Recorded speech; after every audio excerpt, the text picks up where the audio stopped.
ఇందిరమ్మ ఇళ్ల సర్వే కొనసాగుతోంది. ఇప్పటివరకు 74% సర్వే పూర్తయిందని గృహ నిర్మాణ శాఖ మంత్రి పొంగులేటి శ్రీనివాస్ రెడ్డి చెప్పారు. అయితే లబ్ధిదారుల ప్రకటన సంక్రాంతి తర్వాత ఉంటుందని పేర్కొన్నారు. ఇందిరమ్మ ఇంటి లబ్ధిదారుల ఎంపిక ప్రక్రియపై మంత్రి పొంగులేటి కీలక వివరాలను వెల్లడించారు. సంక్రాంతి తర్వాత ఎంపిక ప్రక్రియ ఉంటుందన్నారు. అన్ని గ్రామాల్లో గ్రామ సభలు ఏర్పాటు చేసి లబ్ధిదారుల జాబితాను రూపొందిస్తారని చెప్పారు. గ్రామసభ ద్వారా రూపొందించిన లబ్ధిదారుల జాబితాను ఆయా జిల్లా కలెక్టర్లకు పంపిస్తారు.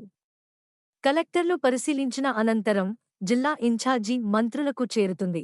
జిల్లా ఇన్ఛార్జి మంత్రి ఆమోదం తెలిపితే లబ్ధిదారుల ఎంపిక ప్రక్రియ పూర్తవుతుంది. ఆ తర్వాత ప్రభుత్వం ఇచ్చే 5 lakhs దశల వారీగా జమవుతాయి.